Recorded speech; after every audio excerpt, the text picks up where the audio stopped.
Hi everybody, welcome to Christian Homestead. My name is Jared. I want to do something special in this video. I'm declaring a Jubilee for my channel.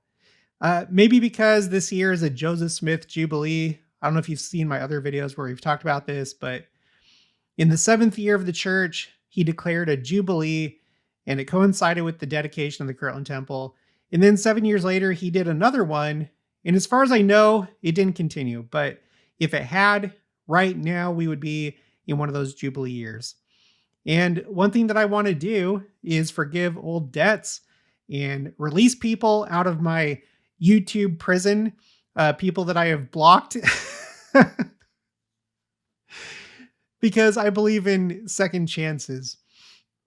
My friend and I, Troy, we would talk about this every now and again. Troy from the Last Dispensation channel, he recently passed away, but we had so many good conversations over the phone, so many laughs, and a lot of those had to do with people that we blocked. And, we don't want to do that. I don't want to block anybody, but you also don't have to endure abuse. Like on your side, if you don't like what I'm saying, you don't like me, you don't like my channel, you can just go somewhere else. But for me, that's the only thing that I can do. If I don't want to receive abusive, negative comments, then I don't need to take it. And YouTube gives me the option to block people. And Troy would always refer to it as YouTube prison. And I don't know, we've kind of from time to time reassessed our policies when it came to putting people in YouTube prison. But like I said, I believe in second chances, and I realize that there's a lot of things going on with people. I can't say that I've been perfect in the past when I've commented on other YouTube channels. There's so many things that it could be, and I've put a lot of thought into this. Sometimes there's just things that don't come across very well when it's in a text format.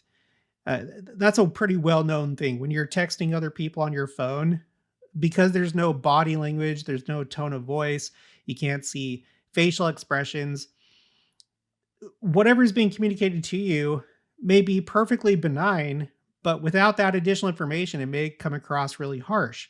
So I realize sometimes that probably happens in the comments section. You also have people that have mental illness, and I don't have a way to know your mental state, your psychology. Someone may not mean to be rude or nasty, but they have something going on upstairs to where stuff just comes out in an abrasive way. I think about people, for example, that have autism. I have autism in my family, and sometimes things are said not because the person with autism is upset or angry. They don't really understand social cues. They're not the best. Sometimes they just say things as they are without meaning to be rude. And so without that information, I get a comment and someone's correcting me on something. For all I know, maybe it's somebody that has autism and they just don't know how to say things in a tactful way. Other times there are definitely people that are just toxic. They're mean-spirited, and that's obviously not good. And I have a couple quotes I want to share with you about that. Just something for all of us to consider, including myself. I've tried to do better over time on YouTube. When I first started my channel, I don't know that I was the most tactful when I came across people that I disagreed with. I definitely made mistakes, but I'm trying to refine myself over time. And I think about things like this. Let me share my screen. And just really quick, since we're talking about Troy, I still want to promote his GoFundMe. This is to help support his family, to help pay for funeral expenses, and also just to help with this loss of income. So I'll put the link for this in the description box below. Okay. Looks like right now they're at 89% of the goal that was set. And then if you're in California, you can pause and read this, but his funeral is going to be on February 7th at 10 a.m. And then Here's the address. Okay, so I think about quotes like this. This is from President Nelson, the April 2023 General Conference. The name of the talk is Peacemakers Needed. Anger never persuades. Hostility builds no one. Contention never leads to inspired solutions. Regrettably, we sometimes see contentious behavior even within our own ranks. My dear brothers and sisters, this should not be. As disciples of Jesus Christ, we are to be examples of how to interact with others, especially when we have differences of opinion. One of the easiest ways to identify a true follower of Jesus Christ is how compassionately that person treats other people. And I know that it can be difficult, especially when you have a difference in opinion with somebody. But first and foremost, we need to be disciples of Jesus Christ. And he has taught that we need to be Zion, be of one heart and one mind. And I don't think that means that we all have to think exactly the same or have the exact same opinion. A true follower of Christ learns how to be Zion with other people that think differently than themselves. And none of us are perfect, myself included. I make mistakes from time to time. But I think that I'm doing better. You know, when you first start out a YouTube channel, you're just like thrown into the lion's den. Suddenly you have all these opinions and people talking to you and telling you that you're wrong. Then on top of that, you have other people within your niche, other content creators that you may disagree with. And there's kind of a learning curve, even though you may understand these principles that you need to treat others with kindness. You're in a new situation. There's new stresses and it's coming from all directions. And so I'd like to think that I've gotten better over time. But just know on your part, whether it's on my channel or other channels, your comments do matter and they really can hurt, whether it's hurting the content creator or whether it's hurting other people in the comments section. It's not inconsequential. I used to think, when I thought about public figures, not saying that I'm like a public figure, but I have this following that I didn't have before. But when I used to think about public figures, celebrities, politicians, people that are in the public eye, I used to think, oh, it doesn't bother them. They're always getting attacked and they must have a thick skin. But I've come to realize that's probably partially true, depending on how long they've been doing it, but it still hurts. Somebody's still attacking you and you can put up your guard and you can ignore things, but sometimes you just get that one comment that's worded in just the right way and it gets to you. So don't think that there's no consequences to the way that you interact with people online, whether it's on YouTube, Facebook, Reddit, or whatever, because you may get the impression it's like, oh, it's just, meaningless, just small statements on the internet that they don't really matter, but they do. Everything that we do, everything that we say matters. And the thing that is unfortunate about the internet is that you have this anonymity. So in the moment, you can say whatever you want and no one will be the wiser. But we do know that God knows everything. He sees everything that you do. And there is going to be a judgment day. And we're going to have a bright recollection of all our guilt. And the thing that kind of scares me, both doing YouTube, but also just interacting with people in my personal life, is you don't know how far the effects of your words and actions carry into other people's lives. So for me, doing this YouTube channel, they refer to people doing this as content creators and influencers. And I have seen some of the influence that I'm putting out there a lot of good things, so I'm happy about that, but I'm truly worried about rubbing people the wrong way. I'll always stand up for truth and always try and deliver my messages in a Christ-like way.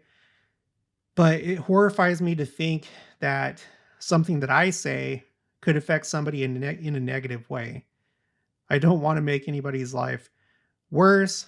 I don't want to hurt feelings. I don't want to drive people away from Christ or away from the church. So, you know, we're not going to be perfect in this life, but we have to be as deliberate as possible in the way that we communicate. But it's just as simple as this. One of the easiest ways to identify a true follower of Jesus Christ is how compassionately that person treats other people. And then I have a couple more that I wanted to share. This is from the late Elder Jeffrey R. Holland of the Quorum of the 12 Apostles, at least back in October 2018 General Conference. That was before he became president of the Quorum of the 12 Apostles. The name of the talk is The Ministry of Reconciliation. And at this part of the talk, he says, "Forgive and ye shall be forgiven," Christ taught in New Testament times. And in our day, I, the Lord, will forgive whom I forgive, but of you it is required to forgive all men. It is, however, important for some of you living in real anguish to note what he did not say. He did not say, you are not allowed to feel true pain or real sorrow from the shattering experiences you've had at the hand of another. Nor did he say, in order to forgive fully, you have to re-enter toxic relationship or return to an abusive, destructive circumstance. And then we have this from Sister Kristin M, second counselor in the Relief Society General Presidency, October 2022 General Conference. The name of the talk is Beauty for Ashes, the Healing Path of Forgiveness. And she said, on the path of forgiveness and healing lies a choice not to perpetuate unhealthy patterns or relationships in our families or elsewhere. So I think that's really important to understand. Me, at this moment, I'm blocking everybody and giving a second chance. It doesn't mean that it's going to stay like that forever. You don't have to submit yourself to abuse or people that are unreasonable, that are unflexible. You don't. You can just walk away. And so I'll do it again. I fully expect that some of you that I've blocked will just be right back at it because that's what's happened before. You know, I've like blocked all these people, then I unblocked them, and almost without skipping a beat, just right back to it. You know, I know it's going to happen. But maybe for those that I wrongly blocked or there was a miscommunication, hopefully things can just get back on track and I can enjoy your comments and interacting with you. But when it comes down to it, I think that this might be a misconception with some members of the church that, you know, if you're going to be Christ-like, you have to accept everybody and be with everybody and spend time with everybody. And if you had a friend where you had a falling out, you need to do your best to revive that friendship and be friends again. And that's somewhat true, but if it's somebody that just will not change and they're abusive, you know, and especially if it's chronic, like they just have a long history of not being kind and being manipulative and being toxic, you don't have to go back. It's probably better that you walk away to protect yourself psychologically, emotionally, spiritually even. That's another thing. And, you know, it's appropriate to walk away when you have bad influences that are going to bring you down and potentially get you off the covenant path. But bad influences, abuse, toxicity, you don't have to stick around. And so, again, I appreciate the ability to block people because then it's a way for me to protect myself. And then thankfully for you, you're not forced to watch my videos. You can go watch somebody that you agree with, and that's fine. Maybe it's okay to part ways. Maybe we'll, bump back into each other in the future and see eye to eye. But anyway, there you have it. I'm, as Troy would say, I'm releasing all the prisoners. Um,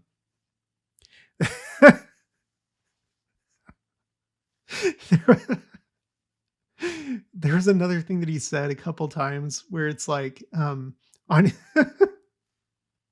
like on Ghostbusters, I can't remember the name of the contraption, but they had this thing that like the ghost would get sucked into. And then if there was like an accident and all of them got released, then like you have this scene of like all these crazy ghosts like flying all over the place. Uh, Troy's like, yeah, it's like that when you unblock people. I'm going to miss Troy. I hope that we see him soon. I hope that the second coming happens soon and we'll see him as part of the first resurrection and enjoy his personality and humor. But anyway, there you have it. You're free. You're free to go ahead and comment again, but don't be surprised if you get blocked. I do love you guys, and that's going to be for this one. I'll talk to you guys later.